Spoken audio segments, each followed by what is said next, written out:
ಶಾಸಕರಾದ S T Somashekar ಅವರು ನಮ್ಮ ಪಕ್ಷದ ಮುಖಂಡರ ಬಗ್ಗೆ, ಆಣೆ ಪ್ರಮಾಣದ ಬಗ್ಗೆ, ನಿಯತ್ ಬಗ್ಗೆ, ನ್ಯಾಯದ ಬಗ್ಗೆ ಎಲ್ಲ ಮಾತಾಡಿದ್ದಾರೆ.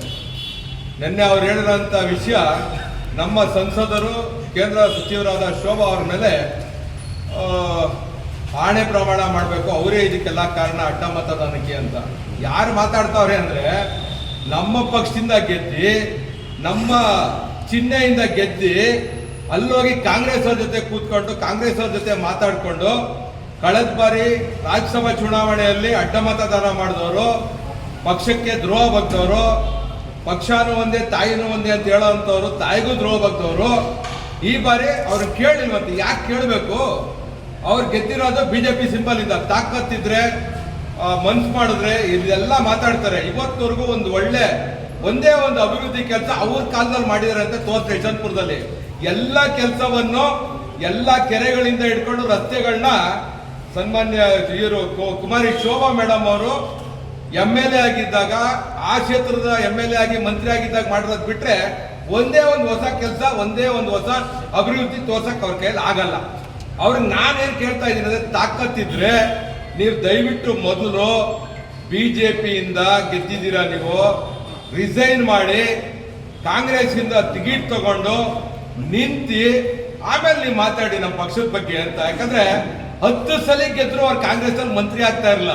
ಅವ್ರೇನೋ ಪಾಪ ಹೇಳ್ತಾರೆ, ನಾವು ಬಂದಿದ್ದಕ್ಕೆ ಯಡಿಯೂರಪ್ಪ ಅವ್ರು ಮುಖ್ಯಮಂತ್ರಿ ಆದ್ರು, ಈಶ್ವರಪ್ಪ ಅವ್ರು ಮಂತ್ರಿ ಆದ್ರು ಅಂತ. ಇವರು ಮಂತ್ರಿ ಆಗಿದ್ದು ನಮ್ಮ ಪಕ್ಷಕ್ಕೆ ಬಂದಿದ್ದಕ್ಕೆ, ಇಲ್ದ್ರೆ ಅವ್ರು ಯಾಕೆ ಬರೋರು? ಅವ್ರು ಇನ್ನು 10 ಸಲ ಗೆದ್ರು ಆಗಲ್ಲ ಮಂತ್ರಿ, ಕಾಂಗ್ರೆಸ್ ಅಲ್ಲಿ ಮಾಡೋದು ಇಲ್ಲ. ಅದಕ್ಕೆ ಅವ್ರಿಗೆ ಒಂದು ಆಹ್ವಾನ ಕೊಡ್ತಾ ಇದ್ದೀವಿ. ನಮ್ಮ ಜವಾಬ್ದಾರಿ, ನಮ್ಮ ಮಂತ್ರಿಗಳು ಸಂಸದರಾದ ಶೋಭಾ ಮೇಡಮ್ ಅವ್ರನ್ನ ನಾವು ಧರ್ಮಸ್ಥಳಕ್ಕೆ ಕರ್ಕೊಂಬರ್ತೀವಿ. ನೀವೇನು ಹೇಳಿದ್ರಲ್ಲ ಆಣೆ ಪ್ರಮಾಣ ಮಾಡ್ಬೇಕಂತ, ನೀವು ಧರ್ಮಸ್ಥಳಕ್ಕೆ ಬನ್ನಿ, ನೀವು ಹೇಳಿ ಟೈಮ್ಗೆ ಕರ್ಕೊಂಬರ್ತೀವಿ. ನೀವು ಅಲ್ಲಿ ಬಂದು ಪ್ರಮಾಣ ಮಾಡಿ, ನಾವು ನಿಯತ್ತಾಗಿದ್ದೀವಿ, ಪಾರ್ಟಿಗೆ ಯಾವುದೇ ದ್ರೋಹ ಬಂದಿಲ್ಲ, ನಾವು ಕರೆಕ್ಟಾಗಿ ನಡ್ಕೊಂತ ಇದೀವಿ ಅಂತ ಅವ್ರು ಬಂದು ಅಲ್ಲಿ ಧರ್ಮಸ್ಥಳದಲ್ಲಿ ಪ್ರಮಾಣ ಮಾಡಲಿ. ನಾವು ಕರ್ಕೊಂಬಂದು ನಮ್ಮ ಸಂಸದರನ್ನ ಪ್ರಮಾಣ ಮಾಡ್ತೀವಿ. ಯಾವುದೇ ಕಾರಣಕ್ಕೂ ನಾವು ಪಕ್ಷಕ್ಕೆ ದ್ರೋಹ ಬಗ್ಗೆ ಅಂತ ಕೆಲಸ ಮಾಡಿಲ್ಲ. ಇದು ಅಡ್ಡ ಮತದಾನ ಮಾಡಿರೋದಕ್ಕೆ ಬೇರೆ ಬೇರೆ ಕಾರಣಗಳಿದೆ. ಅದನ್ನ ನಮ್ಮ ರಾಜ್ಯಾಧ್ಯಕ್ಷರು, ನಮ್ಮ ನಾಯಕರುಗಳು ಇನ್ನು ಮುಂದಿನ ದಿನಗಳಲ್ಲಿ ತಿಳಿಸೋಂಥ ಕೆಲಸ ಮಾಡ್ತಾರೆ. ಇನ್ನು ಮುಂದೆ ಹಿಂಗೆ ಬೇಜವಾಬ್ದಾರಿ ಮಾತುಗಳನ್ನ ಬಿಟ್ಟು ಕೆಲಸ ಮಾಡಲಿ. ಫಸ್ಟ್ ಅವ್ರು ಕೇಳೋದು ರಾಜೀನಾಮೆ ಮಾಡಲಿ. ರಾಜೀನಾಮೆ ಕೊಟ್ಟು ಕಾಂಗ್ರೆಸ್ ಇಂದ ನಿಂತ್ಕೊಂಡು ಗೆದ್ದು ತೋರಿಸ್ಲಿ. ಅವಾಗ ಅವ್ರ ತಾಕತ್ತು ಅವ್ರದ್ದೆಲ್ಲವನ್ನು ನಾವು ಕೇಳ್ತೀವಿ. ಫಸ್ಟ್ ಆ ಕೆಲಸ ಮಾಡ್ಬೇಕಂತ ತಮ್ಮ ಮುಖಾಂತರ ಅವ್ರಿಗೊಂದು ಆಹ್ವಾನ ಕೊಡ್ತಾ ಇದ್ದೀವಿ ಸ್ನೇಹಿತರೆ.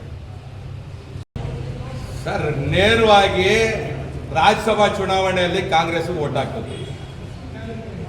ನಿನ್ನೆ ನಡೆದಂತ MLC ಚುನಾವಣೆಯಲ್ಲಿ ಕಾಂಗ್ರೆಸ್ ಅಭ್ಯರ್ಥಿ ಓಟ್ ಹಾಕಿದ್ದಾರೆ. ಇವ್ರು ಏನ್ ಮಾತಾಡ್ತಾರೆ ನ್ಯಾಯದ ಬಗ್ಗೆ? ಇವರೇ ಅಡ್ಡ ಮತದಾನ ಮಾಡಿರೋದು. ಇವ್ರು ಗೆದ್ದಿರೋದು ನಮ್ಮ ಸಿಂಬಲ್ ಇಂದ, BJP ಸಿಂಬಲ್ ಇಂದ. ಅವರು ಸಂಪರ್ಕ ಮಾಡಿದ್ದಾರೆ. ಅವರು ಅಡ್ಡ ಮತದಾನ ಮಾಡೋದ್ರಲ್ಲಿ ಅವರು ಒಂದು ಕಾರಣ ಇದ್ದಾರೆ. ಅದಕ್ಕೆ ನಾವು ಹೇಳ್ತಾ ಇದೀವಿ, ದಯವಿಟ್ಟು ಬಂದು ನೀವೇನು ಮಾಡಿಲ್ಲ ಅಂತಾನೆ ಧರ್ಮಸ್ಥಳದಲ್ಲಿ ಬಂದು ಆಣೆ ಪ್ರಮಾಣ ಮಾಡಿ ಅಂತ ನಾವು ಕೇಳ್ತಾರೆ. ಇನ್ನಷ್ಟು ಹೆಚ್ಚಿನ ಮಾಹಿತಿಗಾಗಿ ಫಾಲೋ ಮಾಡಿ ಬ್ರಿಗೇಡ್ ನ್ಯೂಸ್ ಕನ್ನಡ.